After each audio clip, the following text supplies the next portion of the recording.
এর অভাবে তৈরি হয়েছে এই সংকট। মধ্যপ্রাচ্যের যুদ্ধ পরিস্থিতিতে বৈশ্বিক জ্বালানি তেল সংকট, যার প্রভাব পড়েছে দেশের নিত্যপণ্যের বাজারেও। মাছ মাংস থেকে সবজি বেড়েছে বেশিরভাগ পণ্যের দাম, ঊর্ধ্বমুখী ডিম চাল তেলের দাম।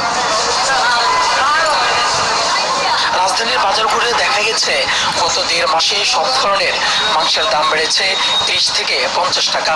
গরুর মাংস কেজিতে 50 টাকা বেড়ে বিক্রি হচ্ছে 800 টাকা, সোনালী 380 থেকে 390 টাকা, আর ব্রয়লার বিক্রি হচ্ছে 190 থেকে 200 টাকায়।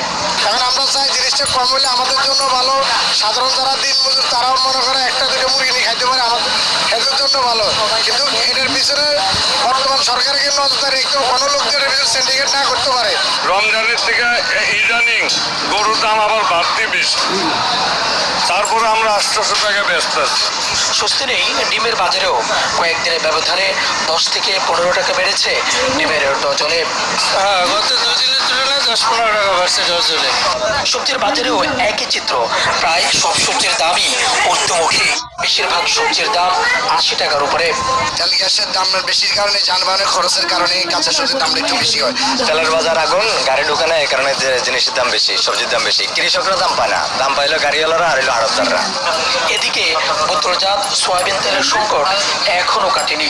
অনেক দোকানে বেড়েছে না তেল, আবার কোথাও বাড়তি দামে বিক্রি হচ্ছে। বিক্রেতারা বলছেন সরবরাহ কম হওয়ায় তৈরি হয়েছে এমন সংকট। আমরা অ্যাভেলেবেল সরবরাহ পাচ্ছি না প্রত্যেকটা মালে, বিশেষ করে তেল, বিশেষ করে আপনার মশলা, বাইরের আমদানি করা প্রোডাক্ট, দুধ, কফি, প্রত্যেক মালের সরবরাহ কমাই দিছে, দামও বাড়াই দিছে।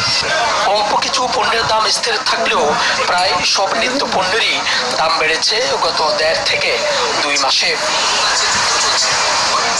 সুলতান মাহমুদ আরিফ, চ্যানেল 24, ঢাকা।